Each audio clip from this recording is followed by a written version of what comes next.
Hello everyone, and in this video we will be covering the topic population policy in India.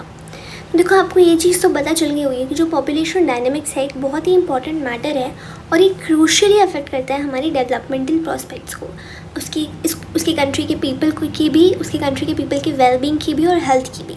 Now this is particularly true of developing countries who have to face special challenges in this regard. और ये चीज़ सबसे ज़्यादा appropriate कहाँ होती है? Developing countries में, जहाँ पर डेवलपिंग कंट्रीज़ को स्पेशल चैलेंजेस फेस करने होते हैं with regards to their population. देखो, इंडिया की एक ऑफिशियल पॉपुलेशन पॉलिसी हमें देखने को मिली है for more than half a century. In fact India was perhaps the first country to explicitly announce such a policy in 1952. जो पॉपुलेशन पॉलिसी है that took the concrete form of the national family planning programme. तो population policy ने concrete programme कब लिया? जब it was converted into national family planning programme NFPP. जो broad objectives थे इस प्रोग्राम के that have remained the same. क्या चीज़?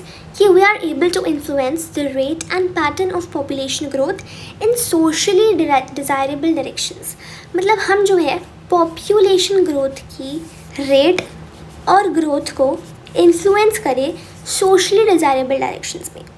अर्ली डेज़ में जो सबसे ज़्यादा इम्पॉर्टेंट ऑब्जेक्टिव था that was to slow down the rate of growth of population. कैसे करेंगे slow down? Promotion of various birth control methods, improve public health standards, increase public awareness about population and health issues.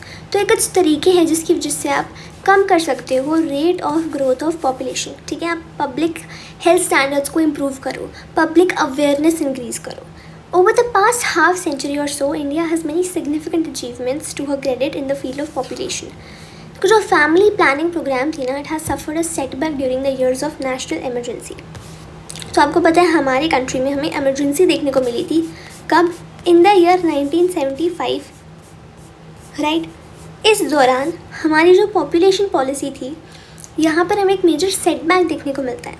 तो जो normal parliamentary और legal procedures थे उसको suspend कर दिया गया था और स्पेशल लॉज और ऑर्डिनेंसेस को इशू किया गया था which were issue directly by the government. And in special laws और ऑर्डिनेंसेस जो थे इशू किए जाते थे without being passed by the parliament. मतलब पार्लियामेंट इसे पास नहीं कर रही है, डायरेक्टली गवर्नमेंट इशू कर रही है और ये फोर्स में भी हमें देखने को मिल रहा है. तो जो नॉर्मल पार्लियामेंट्री और लीगल प्रोसीजर्स थे उनको तो आपने सस्पेंड कर दिया, प्लस आप स्पेशल लॉज और ऑर्डिनेंसेस को इशू कर रहे हो without being passing in the parliament और आप इन्हें फोर्स में भी ला रहे हो. तो इस टाइम पे जो गवर्नमेंट थी that try to intensify the effort to bring down the growth rate of population. बहुत ही इस एफर्ट को इंटेंसिफाई कर दिया. कैसे? It introduced a coercive programme of mass sterilization. Sterilization क्या होता है? ये मेडिकल प्रोसीजर से रिलेटेड है, जैसे कि vasectomy is for main and tubectomy is for women, जिसकी वजह से जो मेडिकल प्रोसीजर्स है ये प्रिवेंट करते हैं कंसेप्शन को और चाइल्ड बर्थ को. तो ये जो कोअर्सिव प्रोग्राम है मास स्टेरिलाइजेशन का, इसकी वजह से हम प्रिवेंट कर पाते हैं कंसेप्शन एंड चाइल्ड बर्थ. ठीक है, यहाँ पे मेडिकल प्रोसीजर्स होते हैं जैसे कि वैसेक्टोमी जो कि मेन के लिए होता है और ट्यूबेक्टोमी वुमेन के लिए होता है. तो जो vast numbers of mostly poor और जो पावरलेस पीपल थे उनको फोर्सिबली स्टेरिलाइज किया गया था और मैसिव प्रेशर दिया गया था उन लोअर लेवल गवर्नमेंट ऑफिशियल्स, जैसे कि जो स्कूल टीचर्स हो गए, ऑफिस वर्कर्स हो गए, कि वो लोगों को लाए स्टेरिलाइजेशन के लिए कैंप्स में जो कि ऑर्गेनाइज किए गए थे इसी पर्पस के लिए. और वाइड स्प्रेड पॉपुलर ओपोजिशन भी हमें देखने को मिलता है इस प्रोग्राम की वजह से. तो जो नई गवर्नमेंट आई थी आफ्टर इमरजेंसी उसने इस प्रोग्राम को अबैंडन कर दिया बिकॉज ऑफकोर्स बहुत ही ज़्यादा अपोजिशन इस प्रोग्राम को देखने को मिलता है. जो नेशनल फैमिली प्लानिंग प्रोग्राम था इसको अब हमने रीनेम करके नेशनल फैमिली वेलफेयर प्रोग्राम कर दिया इमरजेंसी के बाद. और जो कोअर्सिव मेथड्स थे वो इस वाले प्रोग्राम में यूज़ नहीं किए गए थे. ये जो प्रोग्राम था it has now a broad based set of socio demographic objectives. ठीक है, broad based set of socio demographic objectives. देखो, new set of guidelines were formulated as part of the national population policy of the year 2000.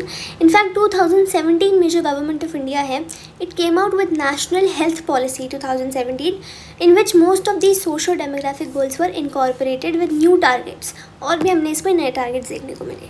अब जो history रही है India के national family welfare programme की, वो चीज़ हमें ये बताती है कि देखो स्टेट तो बहुत कोशिशें कर सकती है, टू ट्राई कर सकती है, क्रिएट करे ऐसी कंडीशंस जहाँ पर हम डेमोग्राफिक चेंज लाएं, लेकिन जो मोस्टली वेरिएबल्स रिलेटेड होते हैं इसके, जैसे कि ह्यूमन फर्टिलिटी, ये अल्टीमेटली इकोनॉमिक, सोशल और कल्चरल चेंज पर डिपेंड करता है. एंड या दैट्स इट, यहाँ पे हमारा टॉपिक कंप्लीट होता है. And with that is it for this video as well. Thank you.